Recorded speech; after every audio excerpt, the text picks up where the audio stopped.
You're now tuning in to Mike Drop Sports. Welcome back, everybody, to Mike Drop Sports. I'm your host, Jason. Today we're diving into the Joey Porter Jr. situation. And I want to comment about this situation and give my 2 cents. I've been seeing a lot of videos out there, especially today, actually. I've seen several talking about Joey Porter Jr. and what he means to the Steelers defense. Will he be the starter? Won't he be the starter? Would it cause disruption in the position group if Joey Porter would be named the starter? I did see that conversation too. I've seen several conversations, but I want to give my points of view on Joey Porter Jr. and what he truly means to this Pittsburgh Steelers defense right now. And that is big things. Joey Porter means big things. He gives the Steelers a wrinkle in the defense now that they haven't had for quite some time, because they truly haven't had a young number one stud corner in a long time. They had Joe Hayden, who I thought was okay, but he was in the latter part of his career. Now you bring Patrick Peterson over, he's in the latter part of his career. I don't think you've really had a guy since Ike Taylor that is similar to the way Joey Porter could be for this Pittsburgh Steelers team.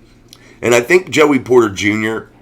has had the opportunity that most rookies don't get in this league, and that is the ability to be able to sit for some weeks, be able to learn, be able to get a lot of reps, be able to be inserted in big moments, but not have to play the whole game to where everything's riding on your performance. And I feel like the Steelers have done a great job in slowly building Joey's confidence to give him that mentality of he's able to play football in the National Football League, and he's able to be a superstar in this league, and that he can make big-time plays for this team and be counted on in big situations. And now that the Steelers have went through the process of building Joey Porter Jr. up to where he's been able to learn, he's been able to sit and watch, but he's been able to get reps in games, live game action, he's been able to get reps in practice with the ones a lot. I think it's time now that you unleash the beast in Joey Porter Jr. And I think now is the best time, especially when you're going to Los Angeles. And the Rams have played good at times this season also, so they can very easily beat the Pittsburgh Steelers. And Joey Porter Jr. being out there may give that defense just a little bit extra. Give them a little bit more oomph. And I've seen a lot of people, like I said, talking about him being a starter, talking about will he not be a starter. I don't think you have to name him as the starter.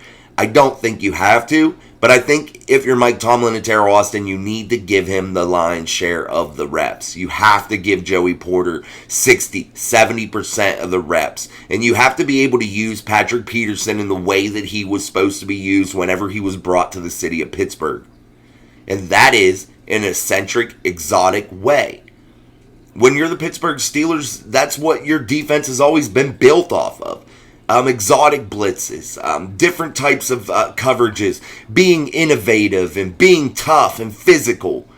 And Joey Porter Jr. allows you to be all of the above. He allows you to be tough and physical on the edge. He allows you to be able to insert Patrick Peterson and others to be able to put some other wrinkles inside that defense. Maybe bringing in a Chandon Sullivan, a King, those types of guys, and letting them play maybe like a Mike Hilton type role. Things of that nature. You could just do so many different things. I'm just trying to give you some examples of what you can do. You can blitz more off the edge. You can drop more in coverage. You can let the inside linebackers be able to blitz more whenever you have that extra cornerback out there. You can allow them to come downhill more to help stop the run, to where the Steelers' defense has bled sometimes with the run game, and they're not able to stop it sometimes. But you're able to add that physicality on the edge that you haven't had, which allows for so many big things to happen within that defense. If you're physical on the edge and you have a tough number one type corner out there, you're able to, one, play that aggressive man coverage, which I feel it gives your defense the ability to pass rush and gets that extra half second for your edge rushers, to where the ball can't get out sometimes as fast as a quarterback wants against a TJ Watt and an Alex Highsmith. With the emergence of a Keanu Benton coming up the middle, disrupting things, you're slowing that process down for the quarterback. And now you're going to see maybe opposing quarterbacks act a little bit like our quarterback, Kenny Pickett, so fearful of the rush because he knows it's coming. And it makes them just not be able to get through their progressions, always be looking over their shoulder, never be comfortable, and that's what you want as a defense. And every defense this year has done it to our quarterback. And I think the Pittsburgh Steelers, when you insert Joey Porter Jr., you're going to be able to do those things. And that's going to be huge for the Steelers team. And especially coming out of the bye, you're the division leader, so you have to make this thing start to go. You have to be able to get this offense moving. You have to be able to shore up the defense to where you're not going to get gouged in the run game when you face a decent running back, or to where you can't get the pressure that you like at times because you're playing a halfway decent offensive line. Now you're stepping back in that soft zone coverage that gets so picked apart by opposing quarterbacks when our defense does that. Then you don't have an aging guy out there on the cornerback position that's getting killed and beat. And guys, he is. If you watch the tape, he gets beat frequently. Has he had moments? Yeah, he's had moments. He's Patrick Peterson. Of course he's had moments this season. But he hasn't been what a number one corner should be. Levi Wallace hasn't either.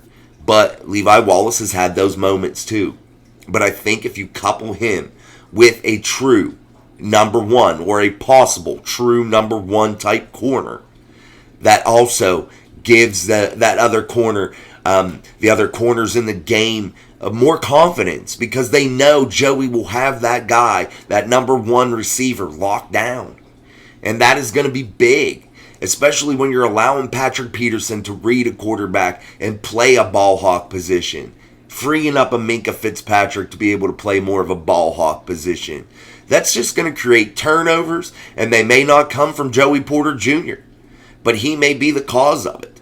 And he may be the reason why the things of that nature, a lot more turnovers and a lot more disruption and quarterbacks not being able to pick this team apart. He may be the reason that happens. And I think if I were the Pittsburgh Steelers and if I were Mike Tomlin, I would have to sit down with the cornerback room and say, listen, Joey Porter Jr. is ready, and we're going to give him the majority of the snaps, and he's going to get starters minutes, and he's going to be in there, and he's going to be playing. And if you're Patrick Peterson and Levi Wallace, you have to know that your roles are going to diminish a little bit, and that you're still going to have a role on this football team.